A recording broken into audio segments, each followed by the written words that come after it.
के अंदर एक डिटेल्ड एसओपी इशू किया गया है। उसी के तहत हम जो है यात्रा को रिलीज़ करते हैं, जिसके अंदर आईएमडी की वेदर एडवाइजरी और ट्रैक्स की जो सिचुएशन है वो बहुत इंपॉर्टेंट रहती है प्री कंडीशन। उसके बाद ही यात्रा को रिलीज़ किया जाता है।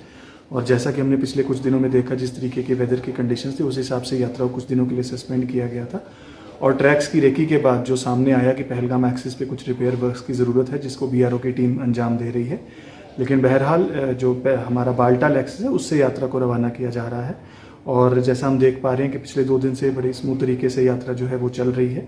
और कुल मिलाकर के तकरीबन 4,22,000 लोगों ने दर्शन भी आज दोपहर 1 बजे तक किए हैं।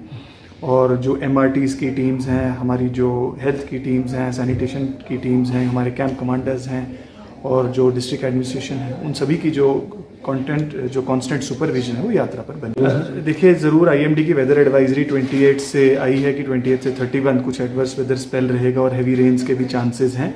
तो उसके लिए भी जो हर रोज़ शाम को रिव्यू मीटिंग्स रहती हैं, जिसके अंदर सभी, जैसा मैंने बताया, कंसर्न्ड ऑफिसर्स शामिल रहते हैं। श्री अमरनाथ जी श्राइन बोर्ड की भी कॉम्पिटेंट अथॉरिटी उसके हिस्सा रहती है। उसके बाद ही एक कॉन्शियस डिसीजन लिया जाता है ट्रैक की कंडीशन को देख करके और फोरकास्ट को देखते हुए, और उसी हिसाब से अगले दिन की जो है स्ट्रैटेजी तय की जाती है। तो बालताल रोड से जो है यात्रा हो रहेगी। और अगर हम नुनवन की बात करें तो क्या अभी मेंटेनेंस में टाइम लगेगा?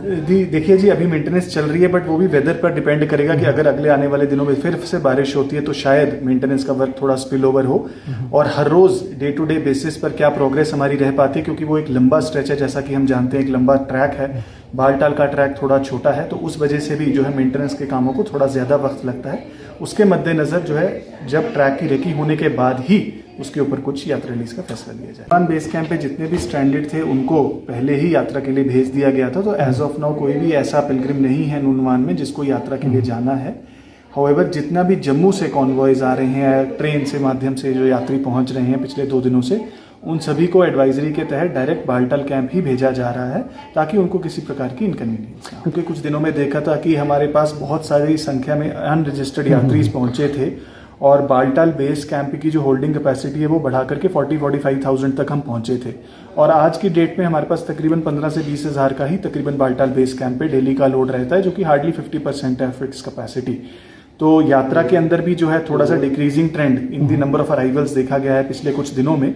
तो as of now the Baltal base camp is sufficiently उसकी इक्विप्ड है कि वो जितने भी इनकमिंग यात्रीज है उसके लोड को हैंडल कर सके। हाउएवर, आने वाले वक्त में अगर कुछ संख्या में बढ़ोतरी या कुछ ऐसा देखने को मिलता है तो उस हिसाब से डिसीजन लिया जाएगा।